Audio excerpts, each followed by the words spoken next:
BJP अध्यक्ष का बयान पड़ रहा है शिंदे बीजेपी गठबंधन पर भारी। संजय राउत का दावा, शिंदे सेना को समाप्त करने की रणनीति बना रही है बीजेपी।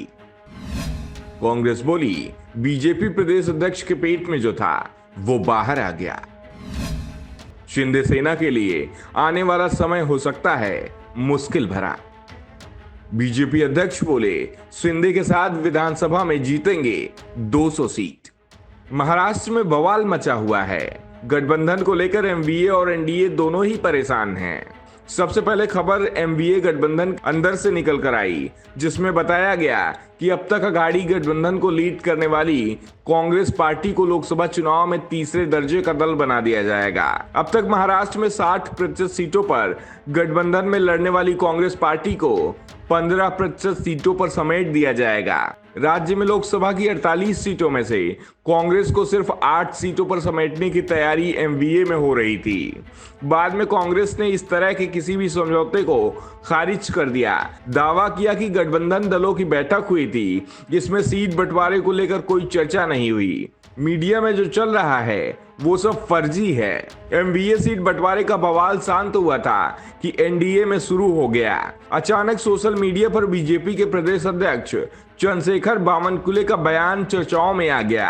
बावनकुले दावा कर रहे थे कि महाराष्ट्र विधानसभा चुनाव में बीजेपी 240 सीटों पर चुनाव लड़ेगी, आराम से 150 से 170 सीट जीत जाएगी।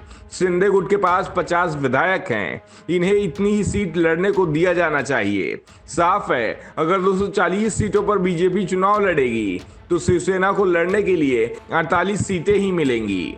बावनकुले का बयान वायरल हुआ तो तुरंत ही बीजेपी हाईकमान एक्टिव हो गया।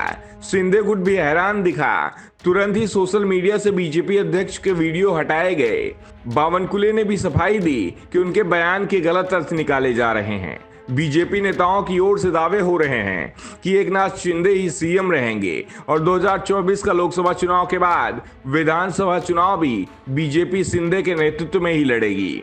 यानी 2024 के बाद भी सत्ता मिलने पर शिंदे ही सीएम रह सकते हैं। बीजेपी अपने अध्यक्ष के बयान को लेकर बैकफुट पर दिखाई दे रही थी, तो शिवसेना ने भी बीजेपी पर ज्यादा दबाव नहीं बढ़ाया। शिवसेना विधायक संजय सिरसाट ने कहा कि कार्यकर्ताओं के सामने बावनकुले कुछ ज्यादा ही उत्साह में आ गए थे और अति उत्साह में कुछ ज्यादा ही बोल गए।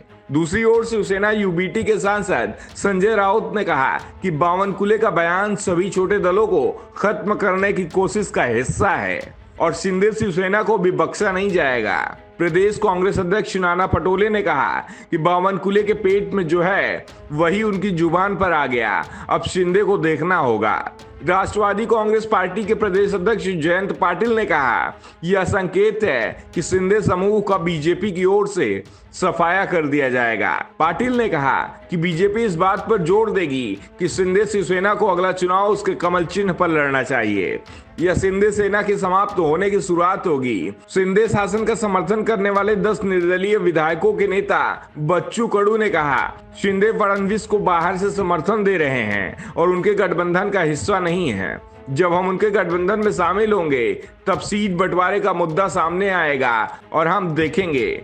विवाद बढ़ने के बाद बावनकुले ने भी सफाई दी है। उन्होंने कहा, मेरे बयान को गलत तरीके से पेश किया गया। बावनकुले ने कहा कि शिवसेना के साथ अब तक की सीट बंटवारे के फार्मूले पर कोई चर्चा नहीं हुई है, लेकिन हम चुनाव में 200 से ज्यादा सीटें जीतेंगे, ये लक्ष्य रखेंगे। फिलहाल बीजेपी बैकफुट पर दिखाई दे रही है। बीजेपी और शिंदे सेना में गठबंधन को लेकर फॉर्मूला क्या होगा, अभी इस पर चर्चा शुरू नहीं हुई है, लेकिन ये साफ है जो भी फॉर्मूला बनेगा विधानसभा से पहले लोकसभा चुनाव के लिए बनेगा और उससे पहले निकाय चुनाव भी है।